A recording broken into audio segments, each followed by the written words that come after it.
How's it going today, guys and gals? My name is Gene, and welcome to this month's AA meeting. Surprisingly, unlike last month, the spoilers for Attack on Titan came out early. As of today, we have the full chapter out.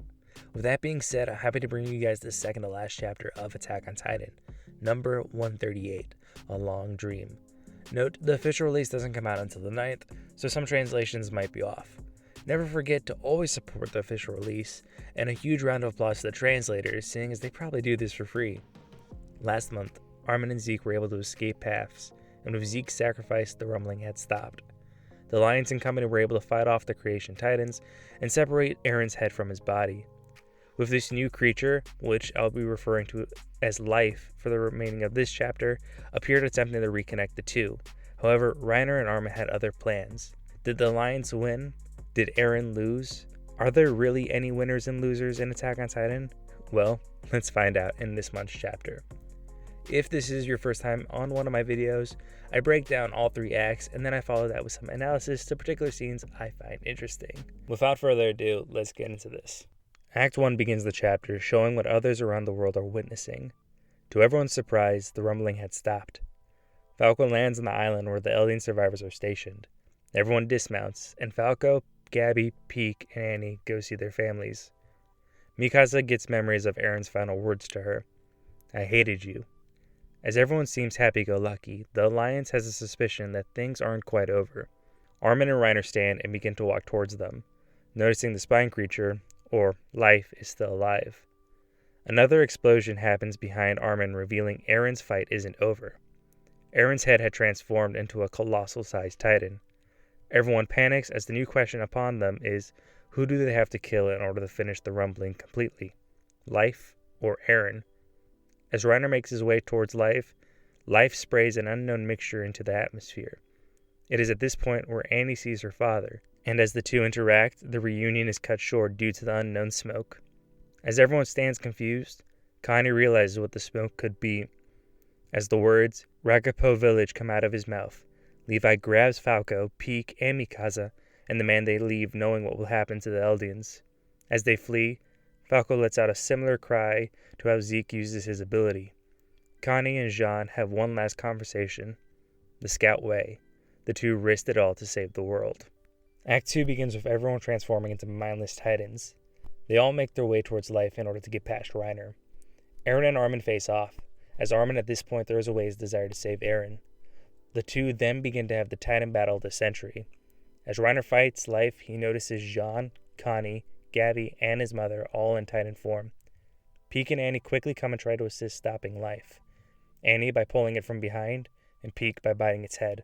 As Falco's titan makes his way towards Aaron, Mikasa begins to have another one of her headaches, while Levi tries to get her into the mindset of killing Aaron. As the pain becomes unbearable, she begins to cry and wishes to go back to their home. Here I want to take a break from the story. It is unclear if Aaron sends this message to her, or she thought about it on her own. Nevertheless, if you haven't read this chapter yet, I highly recommend pausing the video right now and go read that conversation between an alternate universe Aaron and Mikasa. I'll still go over it here. I just think it's really beautifully done and an excellent read. The two of them live on the countryside of Paradis. In this parallel, Mikasa tells Aaron her real feelings back in chapter 123, and the two run away from everything and live out the rest of Aaron's life, secluded from everyone. Similar to the beginning of Attack on Titan, it is Mikasa having a horrible dream and Aaron waking her, asking her why she's crying. The two then begin to discuss the situations that transpired with their decision to run. Aaron then asks Mikasa to do him a favor. Once he dies, he'd like her to throw away her scarf and forget about Aaron and live free. Act 3 resumes the battle between Armin, Aaron, and the others. Things seem hopeless for Annie, Reiner, and Peek. Mikasa, coming back to reality, pulls out Aaron's scarf and tightens it around her face and proclaims that Aaron is in the mouth of the titan. She asks Levi for her to kill Aaron, and the two dismount from Falco. Levi breaks Aaron's teeth with a thunder spear. Mikasa runs inside, notices Aaron's head, and cuts it from the spine. She then tells Aaron she'll see him later, as she then kisses Aaron's head with Ymir gleefully watching from behind. This concludes chapter 138.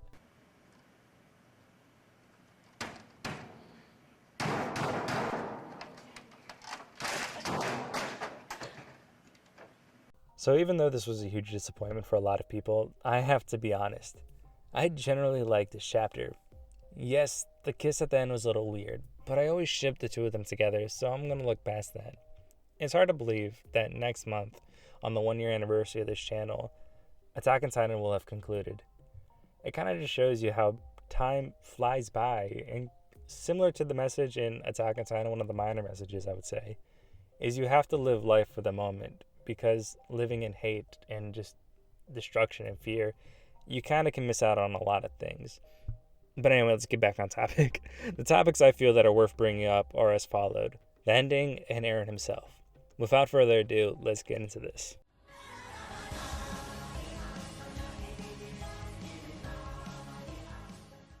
So let's address the necrophilia in the room. Yes, Mikasa did kiss Eren's severed head, and it was kind of odd. But I think Isayama mainly wanted to close this chapter in Mikasa's life, as well as provide the kiss shippers like me have been clamoring for. In a sense, it's similar to situations in movies where when a loved one dies, the other person kisses them on the lips one final time and closes their eyes. I like to say this happens in the real world, however, I don't know if people actually do this, nor has anyone died in front of me for me to do that. People also say it's a bit odd that Ymir just stood behind them and watched them kiss and smiled, but to that, let me just say she's been shown to do that before, for example, chapter 122. It seems a lot of people are just upset about the ending in general. I know it isn't everyone, but it seems like there's a lot of animosity to what transpired. I'm on board to say there's a lot of questions that still need to be answered, and I highly doubt they'll be covered in the final chapter. Not unless the final 45 pages is just an Isayama script going over every plot point and closing it. Even though there are a lot of questions I'd like to be answered, we have to remember basically every manga has plot holes, even shorter series. In the case of Attack on Titan, this story is a 10-year continuous journey, and there are bound to be points forgotten through the thick of it. Of course, I'm not excusing there being no answers for certain situations, but ultimately that's not what people are disliking. The dislike seems to be the fact that Eren had lost, and it seems to be more along the lines of a happy ending.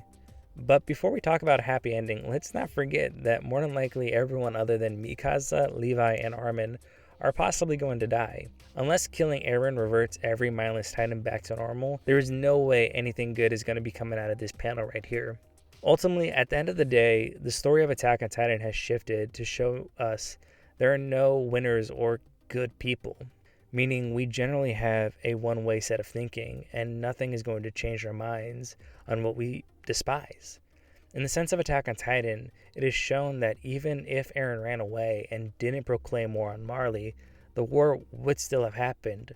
Marley and the world would still hate Eldians, and the world would continue to be at war with one another.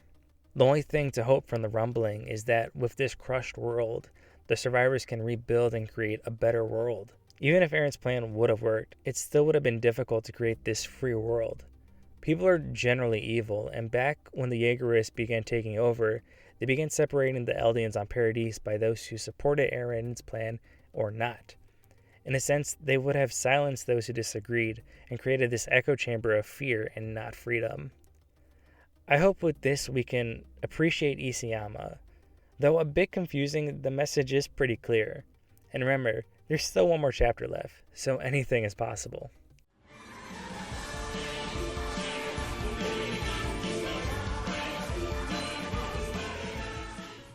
Eren is complicated. That's an understatement of the century. But something I wonder is, what if Eren's been dead since he freed Ymir? Without going deep into a conspiracy theory, let's talk about why I question this. In a sense, I feel after he achieved his ultimate goal of wanting freedom, I wonder if his will allowed the rumbling to continue. The complication for me starts when Eren brings Armin into paths to admire their desired goal. At this point, the child Eren's eyes are open, gleaming with joy, and later once he brings the lions in the paths, his eyes are darkened. Not to mention, once he sees that sight, the vision that he received from Historia, it's safe to say he doesn't know much of the future since the rumbling has halted. On top of that, why is Eren a kid in paths when in chapter 120 and 121 he is shown to be a teenager himself? Similar to Ymir when she passed and became a child in paths. Again, this isn't to diverge blame from Eren. In fact, this would ruin my idea of Eren sending Mikasa the messages because he's been dead. His will pushed the rumbling and never stopped. In fact, it continued on fighting. Other than the sad boy Aaron we get for literally 6 chapters, he's been shown to be quite an emotional character. And since Aaron got his head shut off by Gabby, we've seen no emotion from the Founding Titan. In fact, he's never spoken outside of PAFs. Hopefully we'll see Aaron at least one more time in PAF's next chapter. I'd like there to be a proper closure and a proper goodbye to his friends. Maybe next month we'll learn about the true identity of everything and see if Aaron had a plan further beyond the rumbling. But what do you guys think? Do you guys think he's been dead since Gabby shot him or when Mikasa severed his head? Let me know in the comments down below.